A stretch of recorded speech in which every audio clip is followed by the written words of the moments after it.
Dylan and I did the college tour thing last weekend. East Coast schools. How much financial damage are we talking? $60,000 a year. Before room and board. Sweet mother of God. That was my exact reaction. But here's what bothered me more than the cost. The entire tour, Dylan's on his phone, filming, just constantly filming. Filming what? The sidewalk, mostly. I'm pointing out the library, the history department, trying to create this meaningful father-son moment, and he's documenting the pavement for his 18 TikTok followers. At least he has followers. Ronald posts into the void. Is Ronald still looking for work? Ronald is still exploring his options, which is what we call unemployment when you have a theatre arts degree. Very useful in the modern economy. How's Valerie handling that? Valerie is more patient than I am. She keeps saying he's finding himself. I keep saying he needs to find a paycheck. But look, I get the Dylan thing. Jackson does the same. Everything has to be documented. Everything posted. And they're going to remember none of it. They'll remember we were annoying. That's our legacy. Annoying dads who care too much about things they don't care about. Speaking of memory, how's your dad? Not great. Visited 2 weeks ago. 3 separate times during the visit. He looks at me and asks who I am. Not philosophically. Like literally, stranger danger. Who is this man in my house? Mark, that's rough. Kathy's there every week doing everything. I show up every couple of months drowning in guilt. And he doesn't know me. I'm his son. I exist because he exists. And to him, I'm nobody. But that's the disease. That's not personal. I know it's medical. Intellectually, I understand the neuroscience. But emotionally, it feels like I'm disappearing. If he can't remember me, did I even matter? Okay, so that's what we're doing today. We're doing a depressing episode. We're doing an honest episode. Legacy anxiety, the fear of being forgotten, why we care so much, and whether any of it actually matters. Just to be clear, in this relationship, you're the guy with the ancient history degree, and I'm the guy who watched 2 YouTube videos and has feelings. You're the emotional support middle-aged man. Every podcast needs one. And you're going to tell me about pharaohs building pyramids? I am absolutely going to tell you about pharaohs. But first, what do you want to be remembered for? I want my kids to remember I loved them. That even when I was stressed about work and bills, I tried to be there. That's it. That's all? What do you mean that's all? That's huge. I'm asking if that's enough. You don't want recognition for your work, your achievements? Sure, it'd be nice. But I'm one name in a credit scroll nobody reads. My kids should remember me. That feels achievable.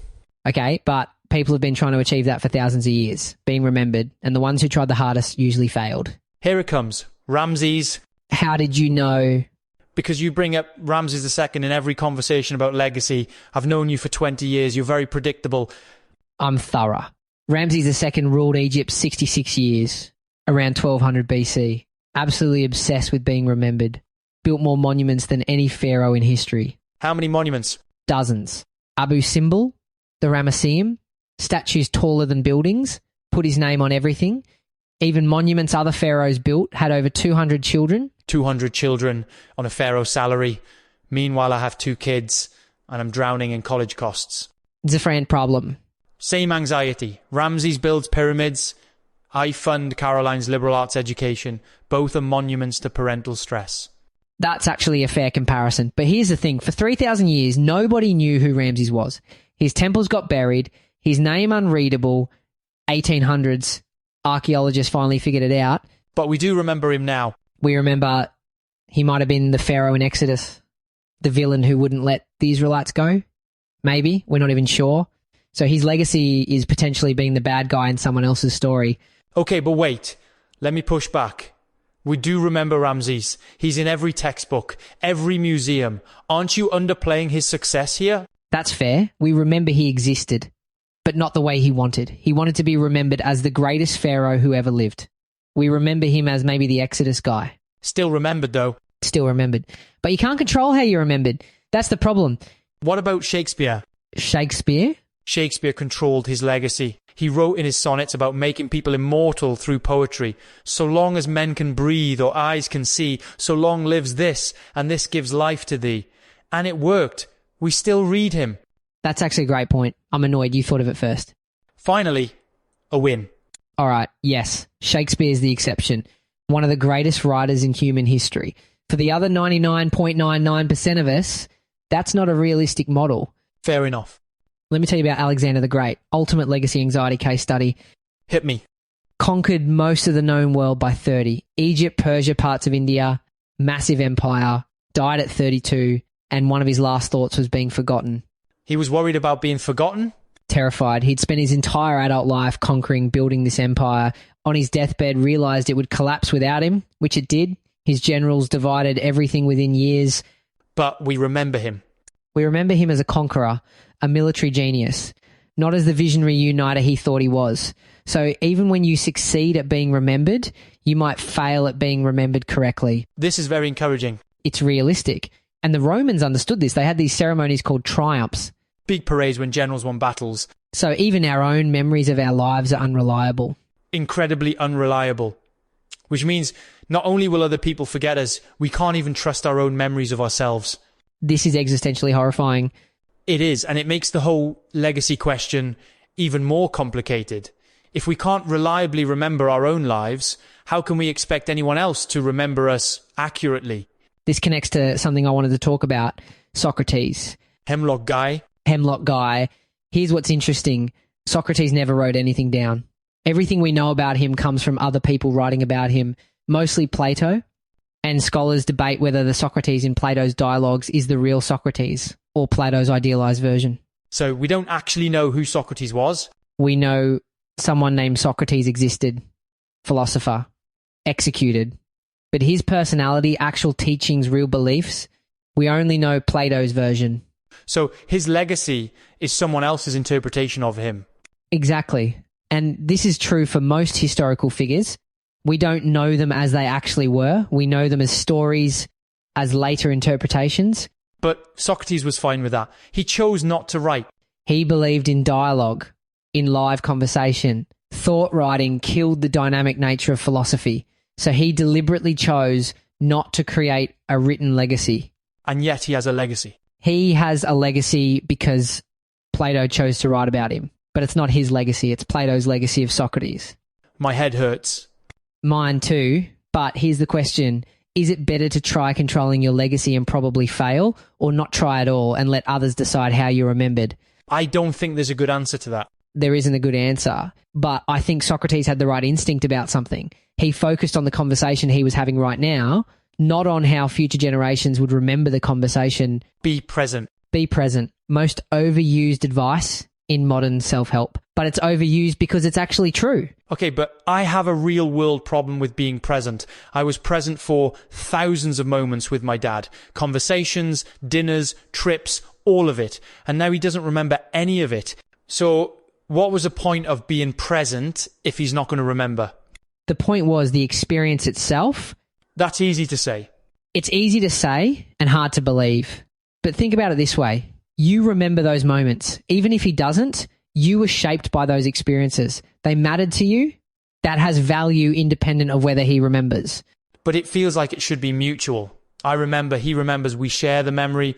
In a perfect world, yes, but we don't live in a perfect world. We live in a world where memory fades and people get sick and relationships are asymmetrical. So what do I do with that? I think you call him anyway. Even if he doesn't remember who you are, because the calling matters, the showing up matters, even if he can't remember it 5 minutes later.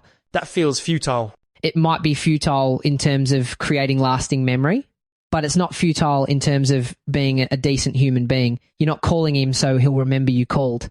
You're calling because he's your dad and he's alive right now and you still can. That's different than legacy. That's completely different than legacy. Legacy is about the future. This is about right now. Marcus Aurelius, Roman Emperor, Stoic philosopher, wrote Meditations. I tried reading it, got through 20 pages before I gave up and watched Netflix instead. 20 pages more than most people.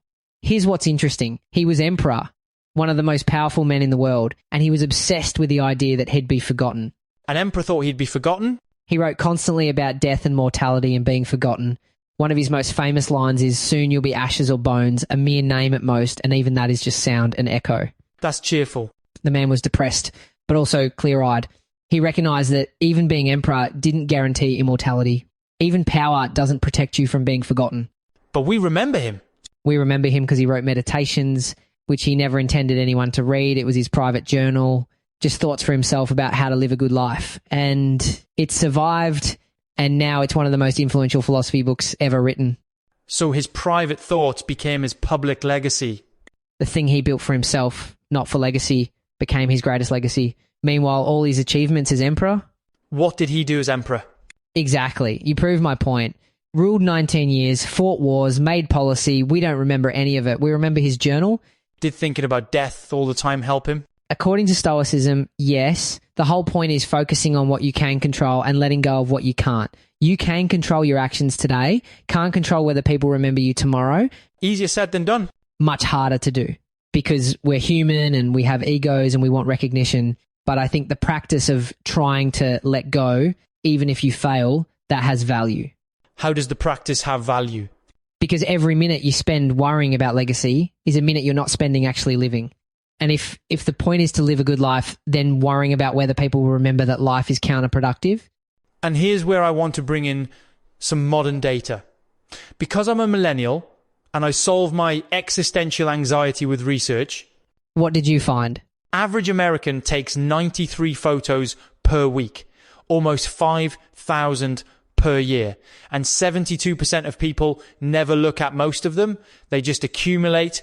So we're compulsively documenting our lives and then ignoring the documentation. Creating massive archives nobody will ever view. Like building pyramids and then never visiting them. Actually, that's not fair to pyramids. At least pyramids are impressive. Our phone galleries are just sad. That's unsettling. Gets worse. People spend an average of 12 minutes per day organising and posting photos on social media. 84 minutes per week. 73 hours per year. 3 full days of our lives spent curating our digital presence. For what purpose? Theoretically, to preserve memories and stay connected. In practice, performing our lives for an audience that's mostly not paying attention. How do you know they're not paying attention? Because the average person scrolls past a social media post in 1.7 seconds. 1.7 seconds. You spend 10 minutes choosing the perfect photo, writing the perfect caption, and people spend less than 2 seconds looking at it. That's bleak. It's incredibly bleak. And here's why it connects to legacy. We think we're creating a record of our lives. We think future generations will look back at our Instagram and know who we were. But MySpace launched in 2003. Was huge. Now it's basically dead. All those profiles, all that content, mostly lost or abandoned. So digital legacy has a shelf life of maybe 20 years? At best. If the platform doesn't change policies, get bought out, go bankrupt, or delete old content to save server space. We're building monuments on quicksand. Building monuments on quicksand we don't own on platforms run by corporations that don't care whether we're remembered. At least Ramses owned the desert. At least Ramses owned the desert. That's actually a great line. I have my moments, usually around 3 a.m. when I can't sleep, because I'm thinking about mortality. Let me tell you about someone who did good work without recognition. Gregor Mendel. Who? Austrian monk, 1800s. Bred pea plants in a monastery garden, spent years documenting patterns of inheritance, published his findings, nobody cared. This is going to be sad, isn't it? He died thinking his life's work was meaningless, complete failure, wasted years. And then 35 years after he died, scientists rediscovered his research and realised he'd discovered the fundamental laws of genetics.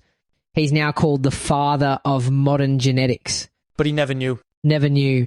Died thinking he'd wasted his life. His legacy happened without him. He contributed to human knowledge, but didn't get the satisfaction of knowing he'd contributed. That's heartbreaking. It is heartbreaking. But it's also the reality for most people who contribute to human knowledge. They do the work. Maybe it gets recognised, maybe it doesn't. Maybe it gets recognised long after they're dead. Can't control the outcome. So you can't do it for recognition.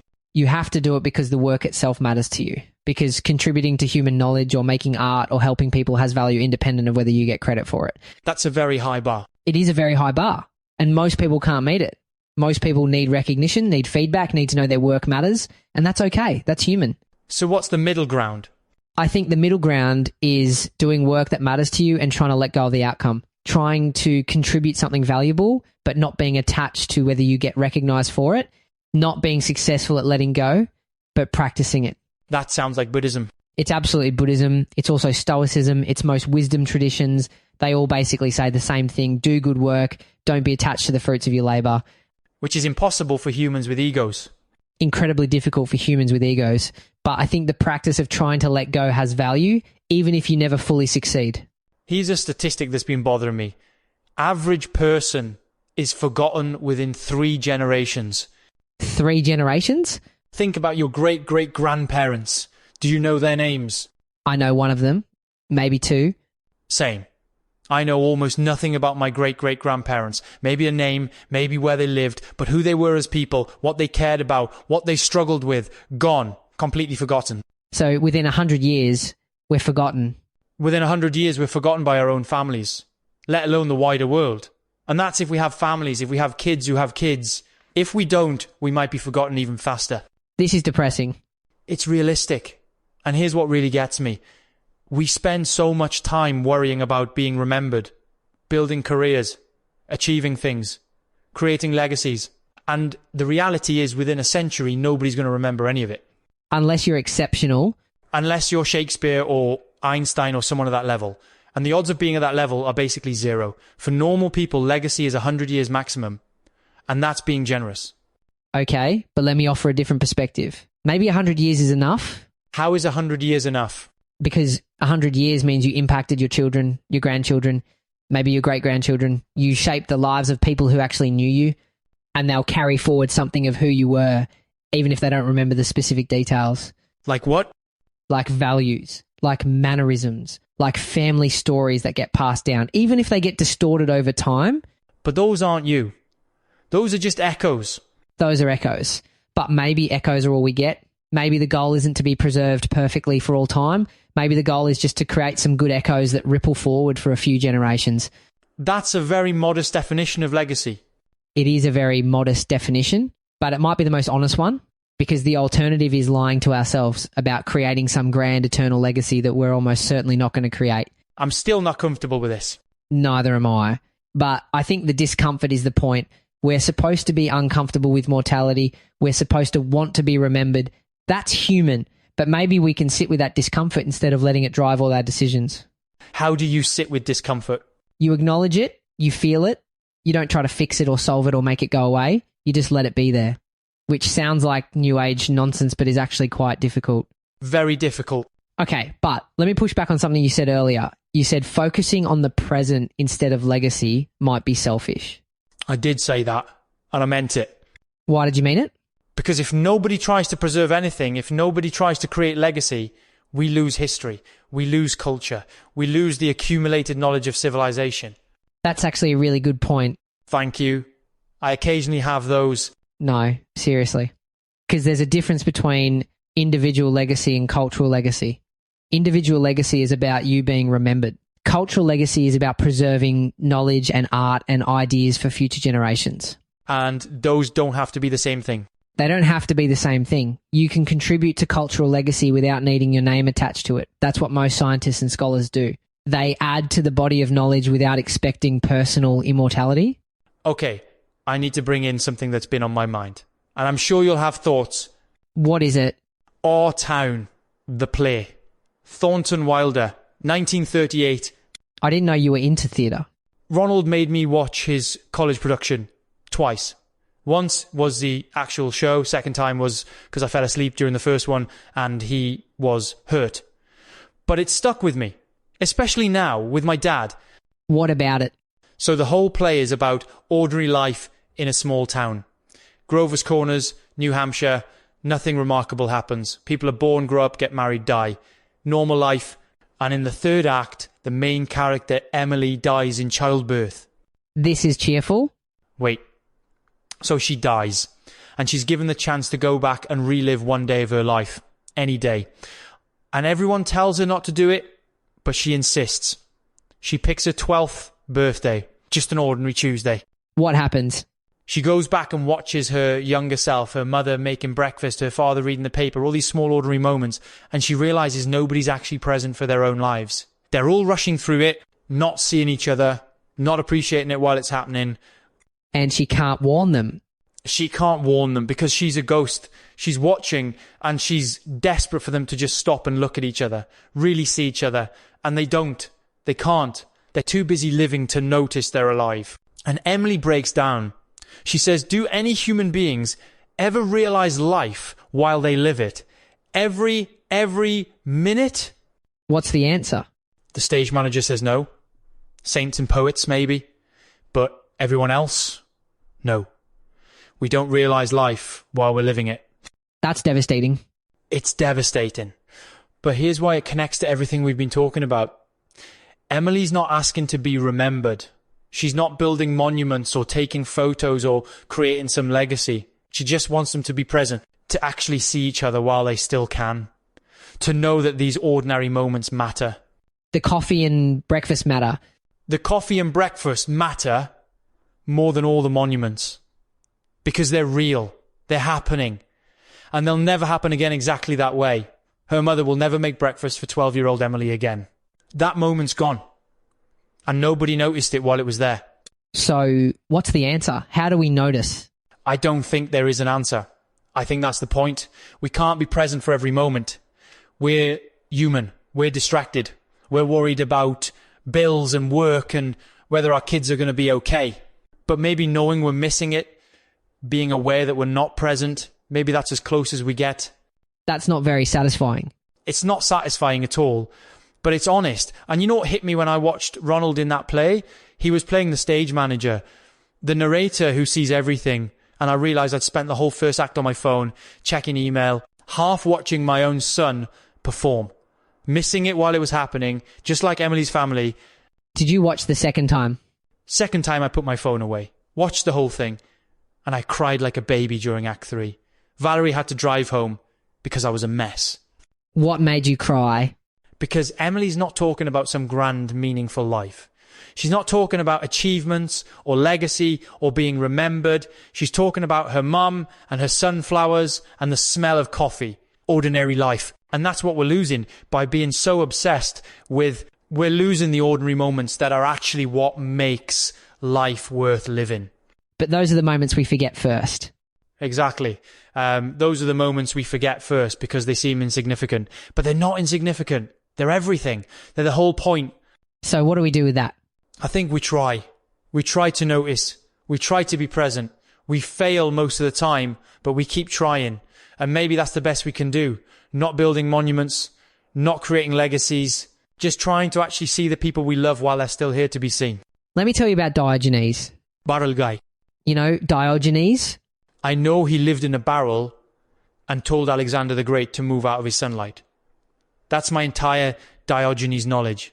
That's actually the most important part. Greek cynic philosopher rejected everything, wealth, power, social conventions, lived in a barrel in the marketplace. Why would anyone do that? Because he thought civilization was corrupt and the only way to be free was to need nothing. So he owned nothing, wanted nothing, lived completely according to his principles. And Alexander the Great visited him? Alexander the Great, the most powerful man in the world, came to visit Diogenes. And he said, I'm Alexander the Great, I can give you anything you want. What do you want? And Diogenes said, move, you're blocking my sunlight. Exactly. The ultimate rejection of power and legacy and achievement. Alexander could offer him the entire world, and Diogenes just wanted him to move. That's the most badass thing I've ever heard. It's incredibly badass. And here's the irony. Diogenes didn't care about being remembered. He didn't build monuments. He didn't write books. He just lived according to his values. And we remember him 2,400 years later specifically because he didn't care about being remembered. So not caring about legacy created a legacy. Not caring about legacy created a legacy. Meanwhile, Alexander the Great spent his whole life trying to be remembered and died at 32 worried he'd be forgotten. But they both remembered. They're both remembered. But Diogenes is remembered for being authentic, for living by his principles, for telling the most powerful man in the world to get out of his light. Alexander is remembered for conquering, which is impressive but not necessarily admirable. Okay, but I can't live in a barrel. I have a mortgage. And Valerie would divorce me. You absolutely cannot live in a barrel. Neither can I. Monica would have me committed. We have families, mortgages, responsibilities. We can't reject civilization. We're embedded in it. So what's the modern equivalent of Diogenes? I think the modern equivalent is trying to care less about how we're perceived and more about whether we're living according to our values. Not completely rejecting society, but being more intentional about what we care about. That's still vague. Let me make it specific. For me, it means spending less time documenting Dylan's childhood on my phone and more time actually being present for it. It means calling my mum in Sydney more often, even though I always forget. It means doing work I actually care about instead of just chasing promotions and titles. For me, it means calling my dad even when he doesn't remember who I am. It means being less stressed and anxious around my kids. It means letting go of the need to have everything documented and perfect and controlled. So we're both trying to do the same thing in different ways. Be more present, care less about legacy, focus on living well instead of being remembered well. Are we succeeding? Absolutely not. But I think trying matters. Even if we fail? Especially if we fail. Because the trying is the point. The effort to be better, to be more present, to care less about recognition and more about actually living, that has value even if we never fully get there. You know what's funny? This whole episode has been us trying to figure out if legacy matters. And what's your conclusion? I think legacy matters less than we think it does, and being present matters way more than we give it credit for. Like Emily in our town realizing it too late. I agree. And I think for people listening who are dealing with this anxiety about being forgotten, about whether their lives matter, that's maybe the takeaway. Which is what? That you probably won't be remembered. And that's okay, because the point isn't being remembered. The point is living in a way that feels meaningful to you right now. While you can actually seeing the people you love, actually tasting the coffee, actually being there for the ordinary moments. While you still can. While you still can. Because that's all any of us have. Right now, so we've covered ancient Egyptians building pyramids, Alexander the Great conquering the world, Marcus Aurelius writing private journals, Gregor Mendel breeding pea plants, Diogenes living in a barrel, Victorian death photography, modern social media memorials, medieval family lineage, and our town reminding us that ordinary life is what matters. All different responses to the same fear. The fear of being forgotten. The fear of being forgotten. And here's what we've learned. The people who tried the hardest to control their legacy often failed. And the people who just lived according to their values, who did meaningful work for its own sake, sometimes got remembered anyway, but most people still get forgotten. Most people get forgotten. Most people get forgotten. And I think we have to make peace with that. Because the fear of being forgotten is actually keeping us from living. How so? Because we're so worried about how our lives will be remembered that we're not present for our lives as they're happening. We're documenting instead of experiencing. We're performing instead of connecting. We're building digital monuments instead of actual relationships. So stop documenting and start living. Stop documenting so much and start living more. You don't have to give up documentation entirely, but maybe take fewer photos. Be more selective about what you share. Focus on the experience itself instead of proving to the world that the experience happened. Easier said than done. Much easier said than done, but worth trying. And here's the other thing. Call your aging parents, even if they don't remember who you are. Be present with your kids, even if they're on their phones the whole time. Do work that matters to you.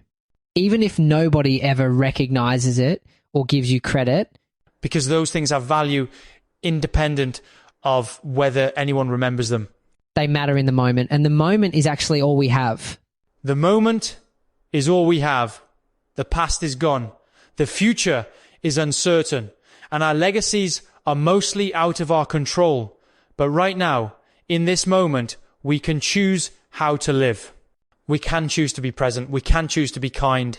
We can choose to do work that feels meaningful. And maybe that's enough. Maybe being decent human beings who showed up for the people we loved, maybe that's actually enough. Not for everyone. Some people need grand legacies, need to achieve great things, need to be remembered by history. And that's fine. That's their path. But for most of us, just being decent, just showing up, just trying to live well, maybe that's enough. I want to believe that. So do I. And I think that's where we end up. Not with certainty, not with answers, but with the practice of trying to care less about being remembered and more about living well right now. Living well right now. Living well right now. Thanks for listening, everyone. If this resonated with you, share it with someone who might need to hear it. Leave us a review. Tell us what you thought. Tell us what topics you want us to tackle next. And remember, you probably won't be remembered. You probably won't be remembered, but you're here now. And that counts for something. See you next week. See you next week. Wait, before we go, I need to tell you one more thing. We're at 61 minutes. I know, but this matters. I called my dad yesterday after we planned this episode. How'd it go? He didn't know who I was. Asked me 3 times if I was the plumber. Then asked if I was selling something. Mark. But here's the thing. I didn't try to make him remember. I didn't get frustrated. I just talked to him, told him about my day, about Jackson applying to grad schools, about Ronald finally getting an interview for a real job. That's good. I told him about this podcast episode, about legacy and being forgotten and our town, and I don't think he understood what I was talking about, but he seemed happy. He smiled. He laughed at a joke I made about the weather. That's really good. He won't remember the conversation. Tomorrow he won't know it happened, but it happened. And I think that matters. Like Emily watching her 12th birthday, the moment existed, even if nobody remembers it. It was real. It absolutely matters. So that's my answer to the whole legacy question. I can't make him remember me. I can't make my kids remember everything I've done for them. I can't control how anyone remembers me or if they remember me at all. But I can show up. I can be there. I can try to be present for the ordinary moments while they're happening.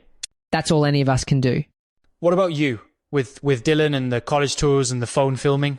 I'm going to take fewer photos, be more present, stop trying to create these perfect documented moments and just be in the moments as they happen, even if they're imperfect, even if there's no record of them. Just actually see my son while he's still here to be seen. Think it'll work? Probably not. I'll probably still take too many photos and stress too much about whether he's appreciating these experiences, but I'm going to try. That's all we can do. Try and fail and try again. That's being human. All right. Now we're actually done. Legacy anxiety, the fear of being forgotten, why we care so much about it, and what, if anything, we can do about it. Which is nothing and everything at the same time. Can't control whether we're remembered. Can control whether we show up. Can't control how people remember us. Can control how we treat them right now. Can't control the future. Can control this moment, this ordinary, unremarkable, absolutely essential moment. All right. For real this time. We're done. Thanks for listening, everyone. We'll see you next week. Unless we're forgotten by then. Too soon. Still too soon. See you next time, everyone.